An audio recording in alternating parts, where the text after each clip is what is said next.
ఉదయాన్నే ఇంకా వడలు చేసేసి బాగా అలసిపోయామండి. కొంచెం మేము కూడా తినేసి తర్వాత కొంచెం ఫేస్ వాష్ చేసుకున్నాం అనమాట. ఒక అర్ధగంట సేపు ఇంకే పని చేయకుండా అలా కూర్చుండిపోయాము ఎండలో ఉండడం వల్ల.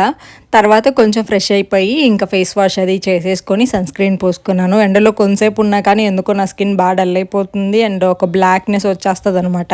మళ్ళీ ఫేస్ వాష్ అది చేసుకుంటే పోతది. అదేంటో తెలియట్లేదు. తర్వాత ఇంకా ఇంట్లో పచ్చి టమాటాలు, అలాగే పచ్చిమిర్చి అవన్నీ చెట్లు చూపించాను కదా! మన చెట్లు కొన్నవన్నీ కోసేసాము. కోసేసి ఇంకా పప్పు చేస్తున్నాము. టమాటా పప్పు, టమాటా బజ్జీ అని కూడా అంటారు. నెల్లూరు సైడ్ ఎక్కువగా వంకాయ బజ్జీ, టమాటా బజ్జీ ఇలా కొన్ని కొన్ని పప్పుల్ని డిఫరెంట్‌గా నేమ్‌తో పిలుస్తారు. ఒక్కొక్క ఊరికి ఒక్కొక్క లాంగ్వేజ్ ఉంటది అంటారు కదా! మా నెల్లూరుకైతే చాలా స్లాంగ్ ఉందండి. మేము కొంచెం సాగదీసి మాట్లాడతామంట. అది నాకెప్పుడు అర్థమైందంటే చాలామంది అంటుంటే నేను వినలేదు. కొన్ని కొన్ని ఈ రీసెంట్ టైమ్స్‌లో నెల్లూరులో చాలా ఛానెల్స్ పెట్టున్నారు కదా! వాళ్ళవి చూసినప్పుడు ఆ స్లాంగ్ చూడగానే వీళ్ళు మన వాళ్ళే అనుకుంటాను. అంటే ప్రొఫైల్ అదేం ఓపెన్ చేయకుండానే వాళ్ళ వాయిస్ వినగానే అర్థమైపోద్ది. చూస్తే తీరా వాళ్ళు నెల్లూరు వాళ్ళే. అంత క్లారిటీ ఉంటదనమాట మా లాంగ్వేజ్‌లో. అది మాకు కొన్నిసార్లు అర్థమవ్వదు.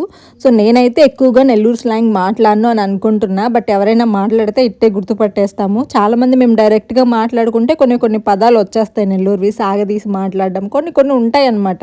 అది నేను చెప్పలేను. మీరేమంటారు? మీరెప్పుడైనా నేను నెల్లూరు స్లాంగ్‌లో మాట్లాడడం విన్నారా? నా వాయిస్ అయితే నాకేం అర్థం కాదు. నేను ఏ లాంగ్వేజ్‌లో మాట్లాడుతున్నానో కూడా. ఇంకా ఆఫ్టర్‌నూన్ అయిపోయింది కదండీ! పప్పు చేసి ఆడ పెట్టాము.